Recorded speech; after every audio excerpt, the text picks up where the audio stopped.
Opa, hoje então eu vou falar aqui sobre O Passeio com o Gigante, do autor gaúcho Michel Laube, publicado em 2024, no ano passado, né? Esse aqui é o trabalho mais recente do Michel Laube. Eu já havia lido outros livros dele, como O Diário da Queda, O Solução de Dois Estados. Já faz alguns anos isso, mas eu lembro que ambos são centrados ali em personagens marcados por heranças históricas e morais bem complexas. E nesse novo livro aqui, ele vai seguir por um caminho semelhante e com uma urgência ainda mais contemporânea, né? O que me chamou a atenção aqui de cara no Passeio com o Gigante é que esse é o primeiro romance que eu li que vai abordar de forma mais direta tanto a questão do sionismo quanto a da pandemia do Covid-19, né? E o mais interessante é como que esses eventos vão ser os eixos aqui da narrativa, porque a gente está falando de um livro brasileiro que vai tratar como que a ideologia, como que essa crise política ideológica, elas se entrelaçam na formação ali da culpa e da responsabilidade individual. Essa questão do sionismo, ela tem uma relevância particular hoje em dia muito forte por conta dessa guerra entre Israel e Palestina. Então, em linhas gerais,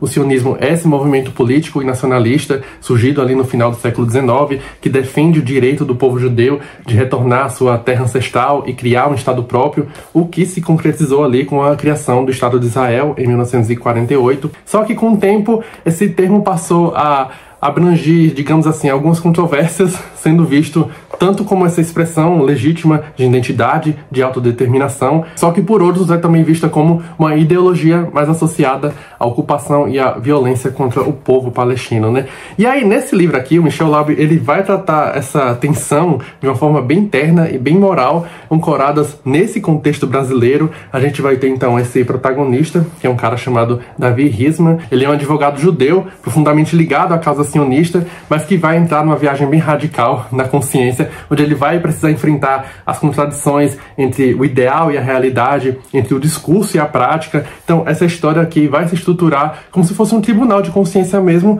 no qual o Davi ele vai revisitar ali a própria vida e se ver diante das consequências das suas decisões, né? Tanto pessoais quanto coletivas. E aí, nesse sentido, é um livro que vai funcionar quase como um conto de Natal ali do Charles Dickens, só que às avessas. Então, ao invés dessa redenção e da esperança, o que a gente vai encontrar aqui realmente é a exposição bem implacável da cumplicidade e da culpa. Então, é um romance sobre essa necessidade de olhar para o passado recente e se perguntar até que ponto as nossas pequenas organizações ou omissões também moldaram as tragédias que a gente vive hoje em dia, né? E aí, assim como no Diário da Queda, esse contexto judaico brasileiro vai ter um papel muito central aqui. O Michel Laube, ele vai explorar como que esse trauma histórico judaico ligado ali ao Holocausto, né? E esse símbolo de resistência, de memória, de tragédia, ele pode não só ser reinterpretado, mas muitas vezes deturpado até justificar ações de caráter bem duvidoso, né? Então ele está investigando aqui como que uma identidade que é construída sobre essa questão do sofrimento também,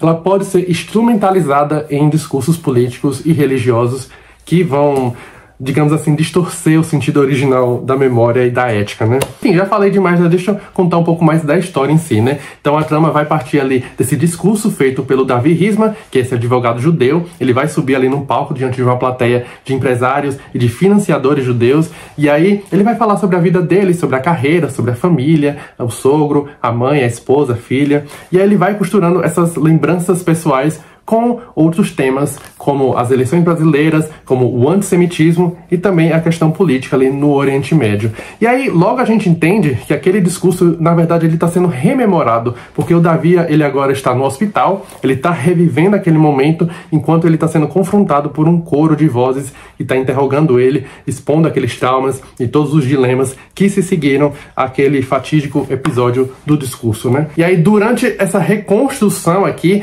a gente está acompanhando toda a trajetória do Davi, da infância bem humilde dele ali ao lado da mãe, até o casamento, até a parceria profissional com o sogro, o que o levou a uma ascensão social, até a gente chegar a esse ponto culminante de como esse discurso que foi feito em 2018 vai se tornar o gatilho da ruína do Davi agora, atualmente, aqui no livro, né, em 2024. E aí, esse mesmo discurso, ele vai ser esmiuçado por esse coro, né, que funciona realmente como um tribunal de consciência bem simbólico, é uma instância inquisidora inquisidora que tá revisitando as decisões do Davi, que cobra também uma resposta, né? Então a gente tá vendo aquele cara ali literalmente revivendo situações, revivendo lembranças, reencontrando pessoas do passado também. E aí eu falei do Conto de Natal do Charles Dickens, mas outra obra que remete muito a esse tipo de premissa é justamente aquele filme ali do Ingmar Bergman, né? O Morango Silvestres. Mas enfim, todo esse livro aqui vai ser construído em torno desses diálogos, porque o Davi também vai rebater nesse coro. A gente vai ter essas falas recortadas, que vão pontuando coisas que aos poucos vão se conectando e a gente vai tendo uma ideia maior do que está sendo debatido ali, né? Justamente, Davi, nós do coro vamos falar das famílias, das outras, das suas, é para isso que converge o seu discurso de 2018. Os textos melhores e piores, o episódio dos 12 anos, até a parte sobre humor e tragédia.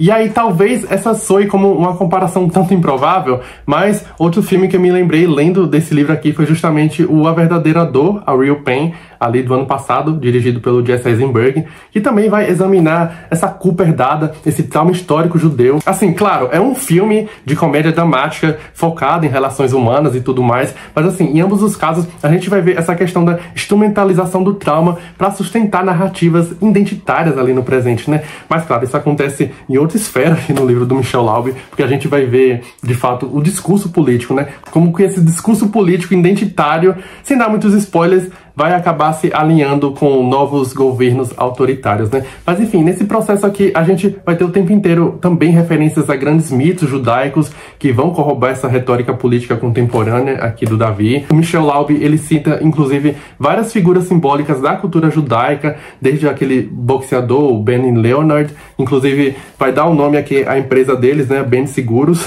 até os nomes de cineastas judeus, como o Steven Spielberg, o Uri Allen. Aliás, falando do Uri Allen, esse recurso do coro que o Michel Laube tá usando aqui me remeteu bastante ali ao filme Poderosa Afrodite, de 1995, não pelo tom cômico do Uri Allen, mas por essa estrutura que a gente vai ter essas vozes do passado comentando e conduzindo o presente. São vozes que dão contexto e que também oferecem opiniões morais ali na história que está sendo contada, mas enfim. E essa coisa aqui do coro nesse livro é bem interessante porque fica no ar quem são aquelas vozes, né, que estão falando com Davi, mas à medida que a gente vai progredindo na leitura, dá pra se ter uma ideia.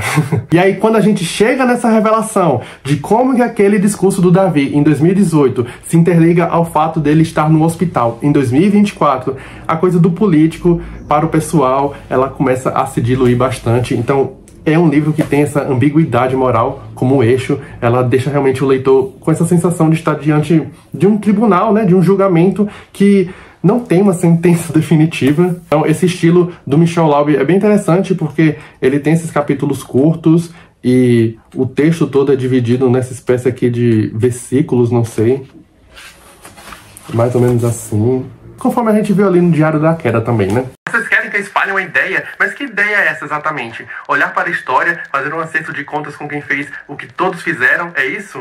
Como isso se aplica a Israel no ano de 2024? E ao Brasil? E aí, gente, o que acontece? Eu não quero dar muito spoiler aqui, mas lembra quando eu comentei que esse livro também vai abordar a questão da pandemia ali do Covid-19? Então, o Michel Laube, ele nunca vai, de fato, mencionar nomes, mas assim, né? Pra quem sabe ler pingo é letra, então fica muito claro que ele está se referindo ao governo do Bolsonaro, tanto pelas situações que vão ser descritas aqui, quanto falas do ex-presidente que vão aparecer reproduzidas aqui, ou parafraseadas aqui no texto. Eu não vou comentar exatamente como que essa relação se dá entre aquele discurso do Davi e o governo Bolsonaro e tudo mais, mas quando a gente chega a essa revelação, faz todo sentido, sabe?